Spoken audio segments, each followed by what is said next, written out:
नमस्कार, आप देख रहे हैं द पब्लिक वर्ल्ड में सुभाष चौधरी हूं। प्रधानमंत्री नरेंद्र मोदी ने आज एक बार फिर देश को संबोधित किया।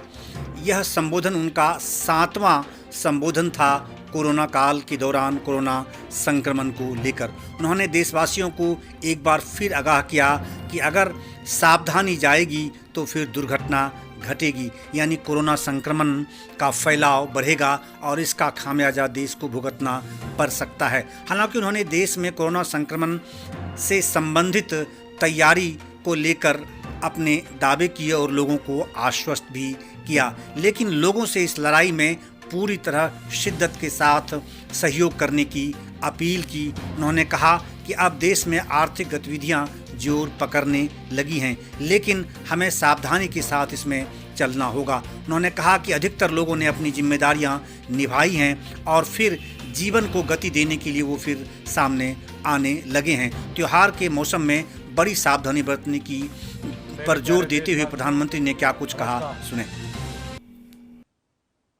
कोरोना के खिलाफ लड़ाई में जनता कर्फ्यू से लेकर आज तक हम सभी भारतवासियों ने बहुत लंबा सफर तय किया है।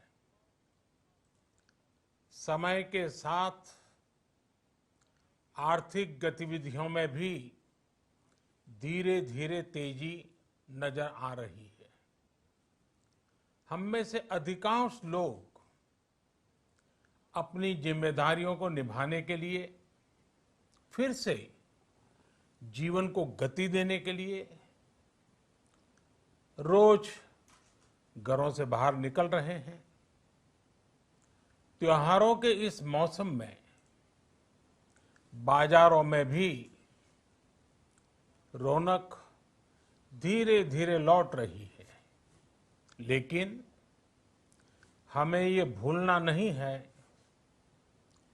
कि लॉकडाउन भले चला गया हो, वायरस नहीं गया है। बीते 7-8 महीनों में प्रत्येक भारतीय के प्रयास से भारत आज जिस संभली हुई स्थिति में है, हमें उसे बिगड़ने नहीं देना है और अधिक सुधार करना है। आज देश में रिकवरी रेट अच्छी है, फैटेलिटी रेट कम है। भारत में जहां प्रति 10 लाख जनसंख्या पर करीब 5,500 लोगों को कोरोना हुआ है, वहीं अमेरिका और ब्राजील जैसे देशों में ये आंकड़ा 25,000 के करीब है। भारत में प्रति 10 लाख लोगों में मृत्यु दर 83 है, जबकि अमेरिका, ब्राजील, स्पेन, ब्रिटेन जैसे अनेक देशों में ये आंकड़ा 600 के पार है। दुनिया के साधन संपन्न देशों की तुलना में भारत अपने ज्यादा से ज्यादा नागरिकों का जीवन बचाने में सफल हो रहा है। आज हमारे देश में कोरोना मरीजों के लिए 90 लाख से ज्यादा बेड्स की सुविधा उपलब्ध है। 12,000 क्वारंटाइन सेंटर्स है। कोरोना टेस्टिंग की करीब 2,000 लैब्स काम कर रही है। देश में टेस्ट की संख्या जल्द ही 10 करोड़ के आंकड़े को पार कर जाएगी। कोविड महामारी के खिलाफ लड़ाई में टेस्ट की बढ़ती संख्या हमारी एक बड़ी ताकत रही है। सेवा परमो धर्म के मंत्र पर चलते हुए हमारे डॉक्टर, हमारे नर्सिस, हमारे हेल्थ वर्कर्स, हमारे सुरक्षाकर्मी और भी सेवा के भाव से काम करने वाले लोग इतनी बड़ी आबादी की निस्वार्थ सेवा कर रहे हैं। इन सभी प्रयासों के बीच ये समय लापरवाह होने का नहीं है। ये समय ये मान लेने का नहीं है कि कोरोना चला गया या फिर अब कोरोना से कोई खतरा नहीं है।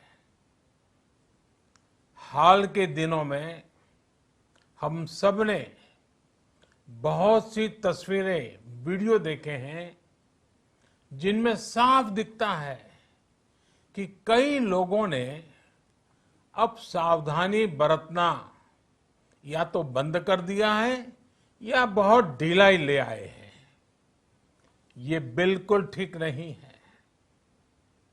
अगर आप लापरवाही बरत रहे हैं, बिना मास्क के बाहर निकल रहे हैं, तो आप अपने आप को, अपने परिवार को,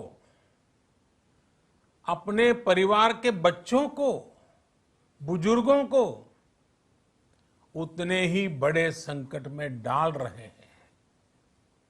आप ध्यान रखिए, आज अमेरिका हो या फिर यूरोप के दूसरे देश, इन देशों में कोरोना के मामले कम हो रहे थे, लेकिन अचानक से फिर से बढ़ने लगे हैं और चिंताजनक वृद्धि हो रही है। साथियों, संत कबीरदास जी ने कहा है, पक्की खेती देखी के, पक्की खेती देखी के गर्व किया किसान, अजहू जोला बहुत है, अजहू जोला बहुत है, घर आवे तब जान। अर्थात कई बार हम पकी हुई फसल देखकर ही अति आत्मविश्वास से भर जाते हैं कि अब तो काम हो गया, लेकिन जब तक फसल घर न आ जाए तब तक काम पूरा नहीं मानना चाहिए। यही कबीरदास जी कह के गए हैं।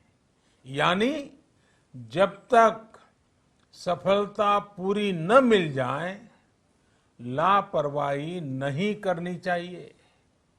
साथियों, जब तक इस महामारी की वैक्सीन नहीं आ जाती, हमें कोरोना से अपनी लड़ाई को रत्ती भर भी कमजोर नहीं पड़ने देना है। बरसों बाद हम ऐसा होता देख रहे हैं कि मानवता को बचाने के लिए युद्ध स्तर पर पूरी दुनिया में काम हो रहा है। अनेक देश इसके लिए काम कर रहे हैं। हमारे देश के वैज्ञानिक भी वैक्सीन के लिए जी जान से जुटे हैं। भारत में अभी कोरोना की कई वैक्सीन पर काम चल रहा है। इनमें कुछ एडवांस स्टेज पर है, आशास्पद स्थिति दिखती है। साथियों, कोरोना की वैक्सीन जब भी आएगी, वो जल्द से जल्द प्रत्येक भारतीय तक कैसे पहुंचे, इसके लिए भी सरकार की तैयारी जारी है। एक एक नागरिक तक वैक्सीन पहुंचे, इसके लिए तेजी से काम हो रहा है। साथियों, रामचरितमानस में बहुत ही शिक्षाप्रद बातें हैं, सीखने जैसी बातें हैं, लेकिन साथ साथ अनेक प्रकार की चेतावनियां भी हैं। जैसे रामचरितमानस में बहुत बड़ी बात कही गई है, रिपु रुज पावक पाप, रिपु रुज पावक पाप, प्रभु अहि गनीय न छोट करी। अर्थात आग, शत्रु, पाप यानी कि गलती और बीमारी, इन्हें कभी छोटा नहीं समझना चाहिए। जब तक इनका पूरा इलाज न हो जाए, इन्हें हल्के में नहीं लेना चाहिए। इसलिए याद रखिए, जब तक दवाई नहीं, तब तक ढिलाई नहीं। त्योहारों का समय हमारे जीवन में खुशियों का समय है, उल्लास का समय है। एक कठिन समय से निकलकर हम आगे बढ़ रहे हैं। थोड़ी सी लापरवाही हमारी गति को रोक सकती है, हमारी खुशियों को धूमिल कर सकती है। जीवन की जिम्मेदारियों को निभाना और सतर्कता, ये दोनों साथ साथ चलेंगे, तभी जीवन में खुशियां बनी रहेगी। 2 गज की दूरी, समय समय पर साबुन से हाथ धुलना और मास्क लगाना, इसका ध्यान रखिए। और मैं आप सबसे करबद्ध प्रार्थना करता हूं, आपको मैं सुरक्षित देखना चाहता हूं, आपके परिवार को सुखी देना चाहता हूं। ये त्योहार आपके जीवन में उत्साह और उमंग भरे, ऐसा वातावरण चाहता हूं। और इसलिए मैं बार बार हर देशवासी से आग्रह करता हूं। मैं आज अपने मीडिया के साथियों से भी, सोशल मीडिया में जो सक्रिय हैं उन लोगों से भी बड़े आग्रह से कहना चाहता हूं कि आप जागरूकता लाने के लिए, इन नियमों का पालन करने के लिए जितना जन जागरण अभियान करेंगे, ये आपकी तरफ से देश की बहुत बड़ी सेवा होगी। आप जरूर हमें साथ दीजिए, देश के कोटि कोटि जनों को साथ दीजिए। मेरे प्यारे देशवासियों, स्वस्थ रहिए, तेज गति से आगे बढ़िए और हम सब मिलकर के देश को भी आगे बढ़ाएं। इन्हीं शुभकामनाओं के साथ नवरात्र, दशहरा, ईद, दीपावली, छठ पूजा, गुरु नानक जयंती समेत सभी त्योहारों की सभी देशवासियों को एक बार फिर से बहुत बहुत बधाई देता हूं। धन्यवाद। यह वीडियो देखने के लिए आपका बहुत बहुत धन्यवाद। हमारे चैनल से जुड़े रहने के लिए आप द पब्लिक वर्ल्ड को अवश्य सब्सक्राइब करें, फॉरवर्ड करें और लाइक करें।